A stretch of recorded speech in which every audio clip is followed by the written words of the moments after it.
Hey guys, before we jump into the video, if you like what you're seeing and you're enjoying the content, I would appreciate it if you would drop me a like, drop me a comment down in the comments below. It helps the video with the algorithm.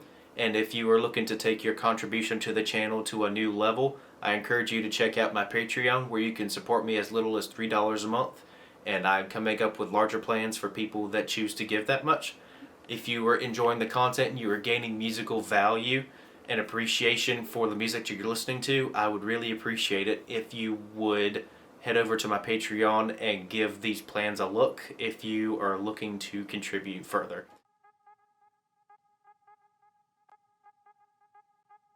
Ladies and gentlemen, welcome back to the channel. I'm your host, Ethan Drew. We'll be doing yet another reaction and analysis today. Reacting to and breaking down Geoff Castellucci's version of The Sound of Silence. This song has been widely covered across multiple genres in the arrangements, and I'm excited to see what Geoff has done with this one. I'm a bit late to the game when it comes to reacting to this, but as you can probably tell, I've been away over the past couple weeks. I was getting some R&R on out-of-state trip, but I'm back and I'm ready to kick. So with that said, I'm going to break down how this video is going to work, and then we'll get started. So on my channel, my reaction and breakdown videos typically go as follows. There will be a section at the beginning of the video where you get my genuine, honest reaction without pausing. So it'll be from start to finish. And then there'll be a brief transition, and then we'll move into the breakdown and analysis portion, where you will get to see what makes the music what it truly is. So anything that you hear, I'll be trying my best to draw your attention to and briefly explain it for you. And yeah, with that said, let's dive right into the first time reaction portion of this video. Alright folks, so we have arrived at the first time reaction portion of the video. I have not heard this all the way through yet. I've heard maybe the first 5 seconds in passing. Yeah, a little insight on these videos, guys. I do have to avoid listening to some of the newest stuff, and it sucks having to avoid it, but I do it for you guys. So with that said, we're going to jump right into it, and we'll see what Geoff has done in this. I'm excited. Volume's good. And here we go.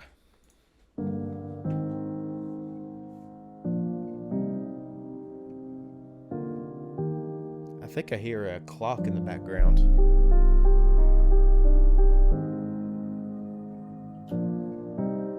I heard a really loud or really low bass note in there. Probably not from him though. There it is again. Hello, darkness, my old friend.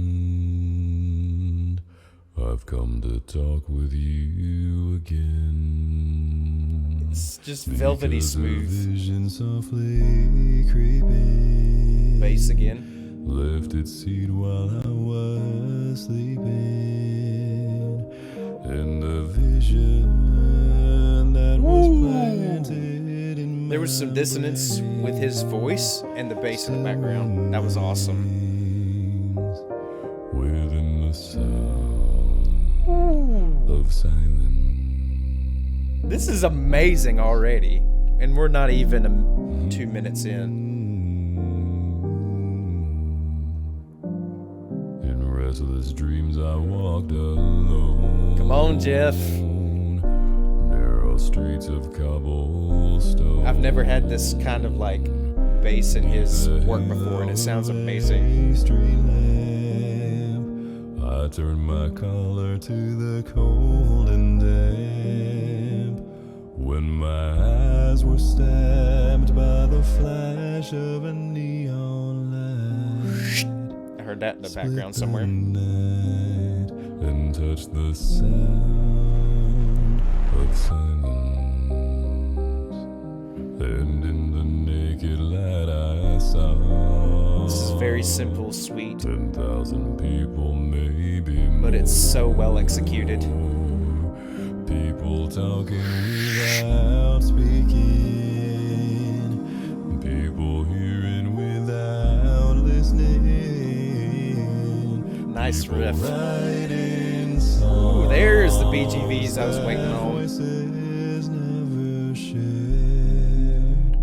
No one the sound of silence. Ooh, I love the perk in the background. It's so subtle, but it adds to the effect. This is great. Ooh.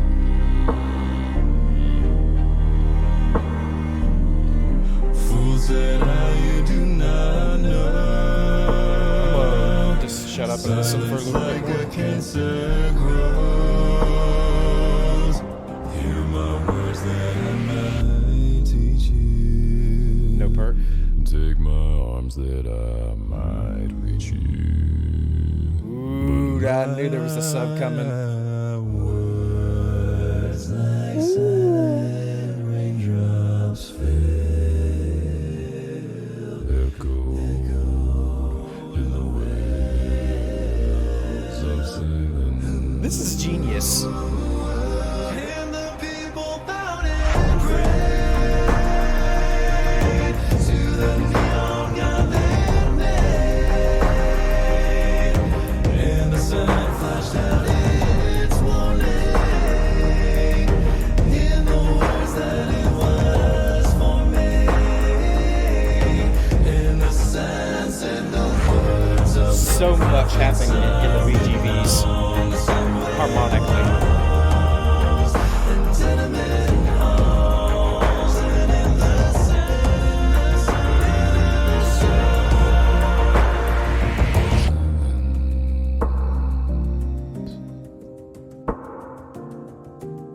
Some brushes on snares in the back. Very tasteful.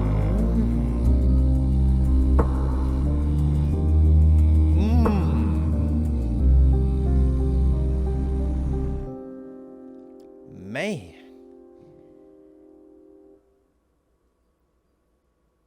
Sheesh, folks. Hey y'all, Geoff here.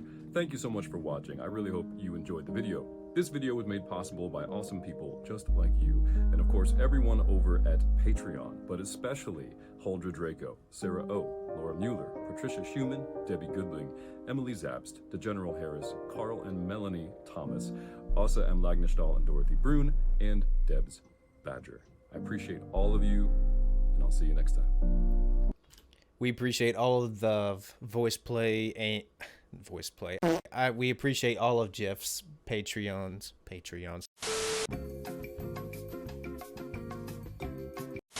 Patrons, because without them and without people like us, they would not be where they're at today. And we appreciate you guys. He puts out amazing music, obviously, but the fact that he's able to continue to do it, thank you.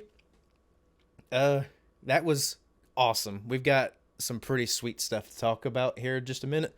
So I encourage you to stay around for the breakdown and analysis portion, because you may want to know what's going on in the music, and I'd love to bring your attention to that. So with that said, I'm going to put a quick pause here, and then I will see you over there in the breakdown portion. All right, folks, so we have returned to the breakdown and analysis portion of the video, where I break down what you're hearing in the music and in the vocals, and show you what's really going on, and draw your attention to the really cool niche features, details, and nuances that make the music what it is. So with that said, we're going to dive right back into it, and let's see what we can find and draw your attention to.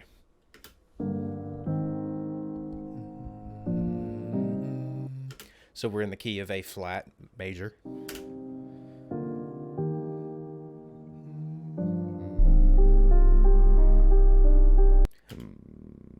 So I'm hearing a very low bass in the background. Not vocal bass, this is electronic bass.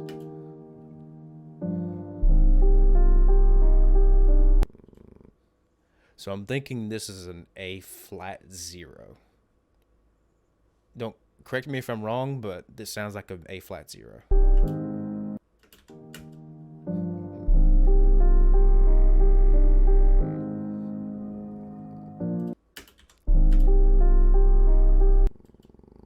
Yeah, it sounds like an A flat 0 to me.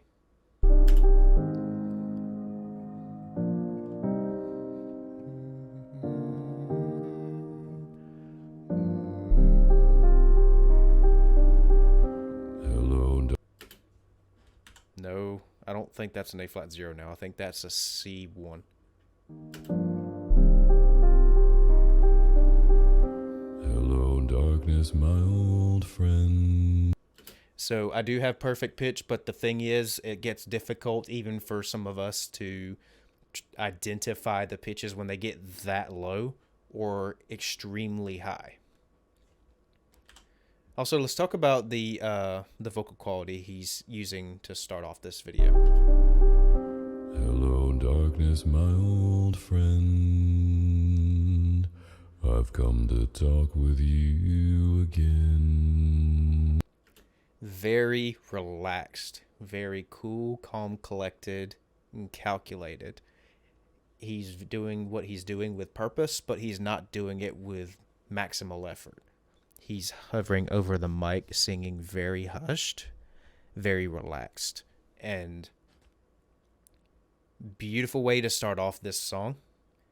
And we all know that Geoff is a good singer, but he's really bringing the heat with this. But he doesn't do it up front. He does it very nice, slow, and subtle at the beginning. And to a certain extent, that's kind of how this song is. It's more of a somber piece, and it fits. Because a vision softly creeping left its seat while I was sleeping. Very low effort singing. He's doing a magnificent job of staying controlled. He's not trying to do anything crazy in the beginning. He's not trying to show off. He's just, here's my voice. Nice, quiet, cool, and calculated. In the vision. There's the dissonance in the bass in the background and his voice. Listen to this. You'll hear you'll hear a phenomenon. I don't know the name of it, but it will feel like waves when you listen to this with headphones. That was planted. Let me back it up a little bit so I can show you. Left its seat while I was sleeping. In the vision that was planted. In the vision that That's a flat 1 in the background and from that electronic bass. But Geoff here is singing a C3. And that note and an A flat, they don't clash a lot per se, but with these two notes being sung, it creates what they call a natural subharmonic. And that's that wave effect that you're hearing when you listen to with headphones. I don't know why I had trouble figuring out what those waves were earlier, but that is what they call a natural subharmonic. in the vision that was planted in my brain still remains within the sound of silence. In the quality of his voice, do you hear what sounds like really high-pitched, yet very quiet popping whenever he's singing? That is indicative of someone who has, or that's what we refer to as resonance within a voice. Those are also known as higher partials. And typically, whenever you have a singer that can sing that low, that has a lot of higher partials, or has more resonant notes in the octaves that he's singing in, that typically means that they have lower notes, and they also have more power and more volume.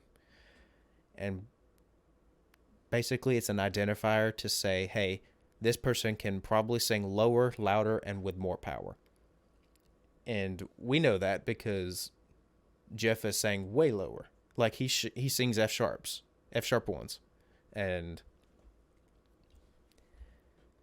that's typically what the high pitched, like lightly. It's a very quiet. It's very hushed and subtle. It's not something that you will notice hardly ever if you're not paying attention to it. But it's most evident whenever a singer is singing very quietly. Remains the sound.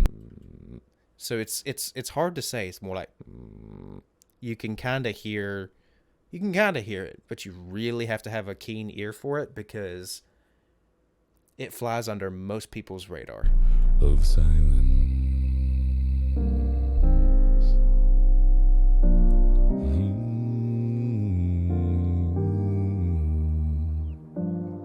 In restless dreams I walked alone. It's like he's caressing the microphone with words. It's very velvety, smooth, controlled, beautiful timbre to use for this. He's not trying to over darken like he does for some of his music, which I applaud. Nice job. And he's also not doing anything like show offish, if that makes any sense. He's not trying to do any crazy low notes in a section where it's not needed. Now, this is a hot topic for debate, but we're not going to debate it in this video. But I will say that Geoff does tend to use low notes where some people could say that it's not necessarily needed for a good arrangement. Now, like I said, I'm not debating this on a video per se, but I will say that he's known for using low notes in music where you don't have to have it. And in this video, he's exercising a healthy amount of restraint, and he's keeping it pulled back, clean, calculated, and quiet. And I love it. I respect Geoff a lot for doing pieces like this because it's good to have some variety in the type of music that you do, but you can't really lean towards any one thing, any one type of music, you can't just do low notes all the time. You can't just do high notes all the time. If you do, it gets stale and boring. Narrow streets of cobblestone. Very balanced in the lows and the mids here. Neath the halo of a street lamp, I turned my collar to the cold and damp. When my eyes were stabbed by the flash of an... There's a little bit of static there, a bit of a buildup, and that's something that a lot of vocal percussionists do, aka beatboxers. They will do something along the lines of in their music. You'll find that they tend to do that. And there's also an electronic instrument that does this. I forgot what it's called. But it's almost, I believe what they call it is a inverted cymbal. Correct me if I'm wrong in the comments. We can fact check that. But I guarantee you this is not vocal perk. This is actual electronic, like an electronic inverted cymbal here. But this one has a little bit more static to it. We can fact check that. I'm not sure. But I know it's a little bit more static. It has a little bit more static than your typical inverted cymbal sound. Let's rewind this and I'll show you. Typically, it's a good way to build a little bit of intensity and variety in the music. The cold and damp, when my eyes were stabbed by the flash It's really subtle. of a neon light, split the night and touch the sound of silence. And in the naked light I saw 10,000 people, maybe Really, really smooth B-flat 1 there from Geoff. more. People talking without speaking. There's the background vocals I was talking about. And I'd love to break down the chords that are going on in the back, but I don't have the time to. But we'll just keep listening. People hearing without listening. Very nice riff there. People writing songs that voices never shared. that was another C1 electronic bass in the background. No one dare disturb the sound. So that I went to an A. So I still went to an A, but that's a really, really sweet moment there. It's a nice B flat 1 to end on. It's a good place arrangement wise to do a walk down in your bass. Disturb the sound. Very smooth. Yes, it starts to pick up in intensity here with the perk coming in, and it's very subtle. Now, with this perk, what they're doing two different things to create this effect in the background. So they're using, I don't know exactly what they're called, but I know they're brushes. So there's these little wire brushes that drummers will use to create this kind of sound. But in this section, they're also doing very light drum strikes as well. So they're doing both the brush hit and they're also doing a regular percussive hit with a drumstick. But it is so subtle. And to me, it sounds like they're doing more of like a rim tap instead of a traditional snare hit. But that in combo with a brush, what they likely did in post-processing is they likely took this brush hit on the snare and they also likely did the rim tap, do what they do with the post-processing, and they line them up exactly on on each beat whenever they're doing this, so that way they sound like one sound instead of two sounds that have been put together. And it's genius. It's a genius way to build intensity without making it feel like, oh crap, we just got really intense out of nowhere. No, not really. It's a good way to introduce intensity.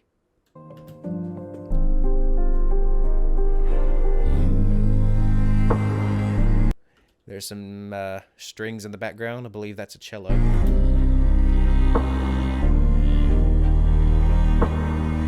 Another natural subharmonic there. I'm not going to stop for it again, but just listen.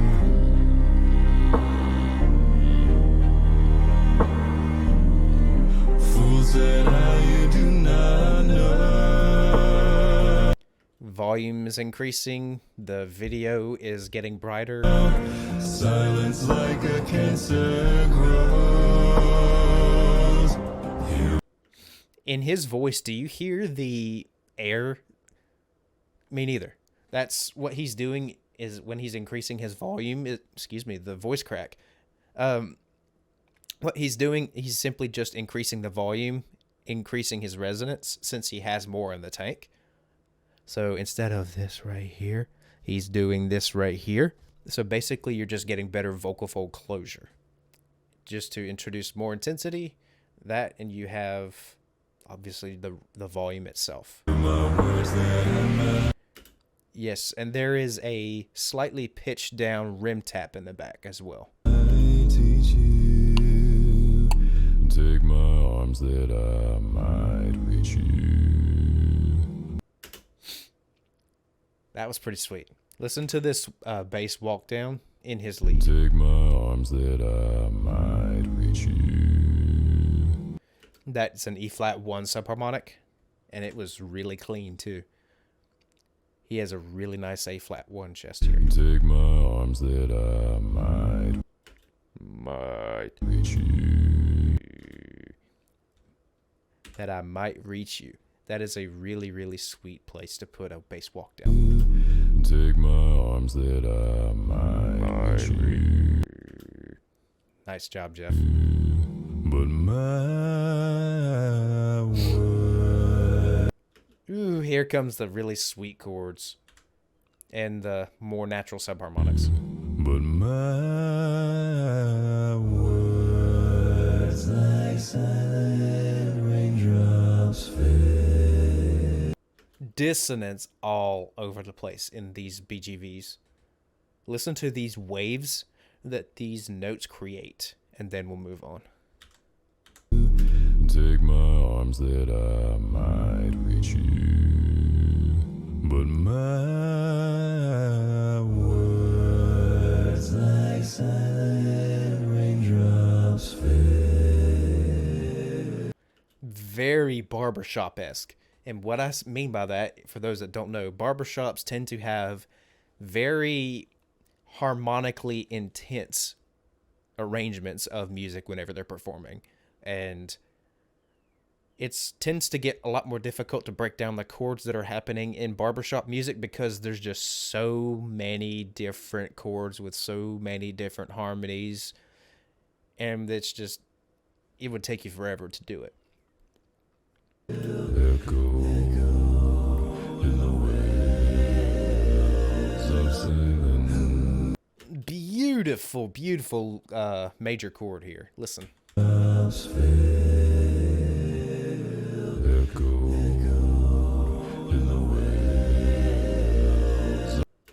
Right there with his B flat 1 and the rest of his background vocals. That was gorgeous.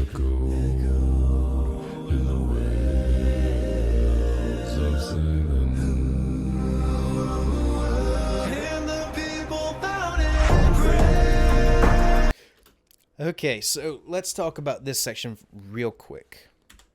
So him building into the most intense part of the original song, and just, so you see the volume and the intensity of that. You also see the intensity in the percussion.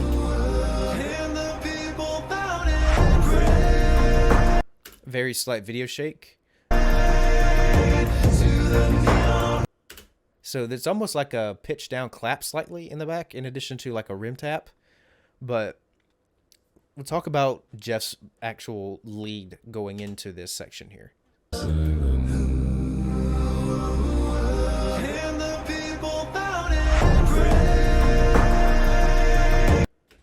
So, to me, his vocals going into the most intense part of the song are just a touch weak, in my personal opinion. Now, like I said, that's an opinion. That is not a fact.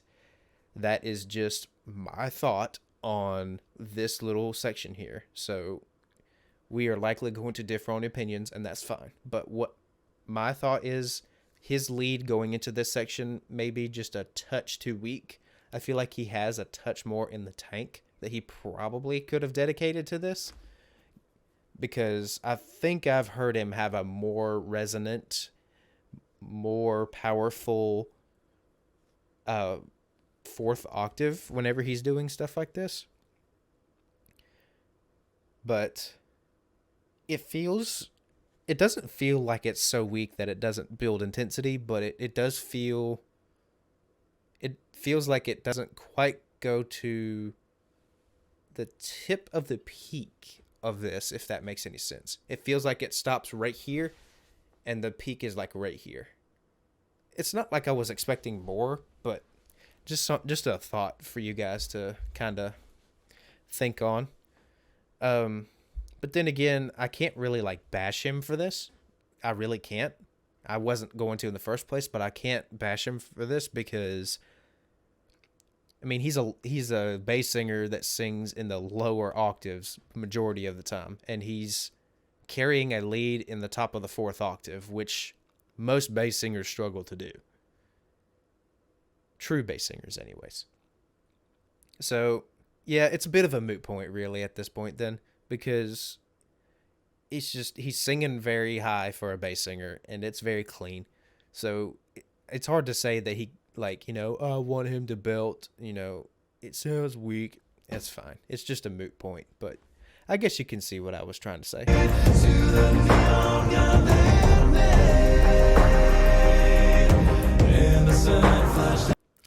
So I'm curious, guys. I don't know what kind of kick drum they're using or what kind of bass drum they're trying to use.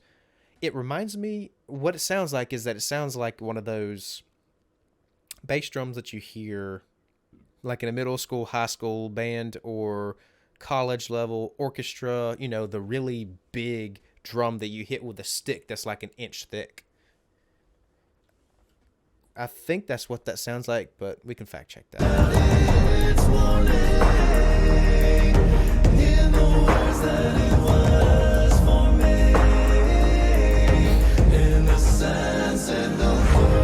More barbershop chords.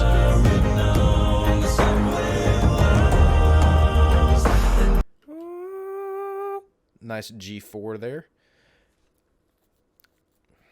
I feel like in mixing, he probably could have done his vocals with just a teeny tiny bit more gain, but it still sounds wonderful.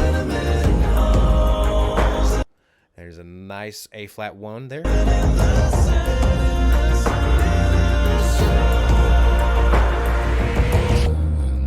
think I heard a B flat 4 there. Nice high range there, Geoff.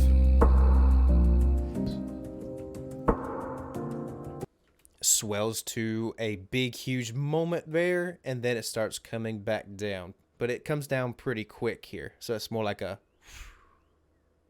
if that makes any sense.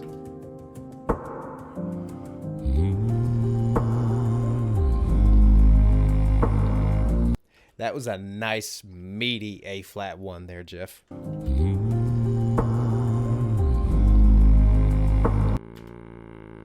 Nice.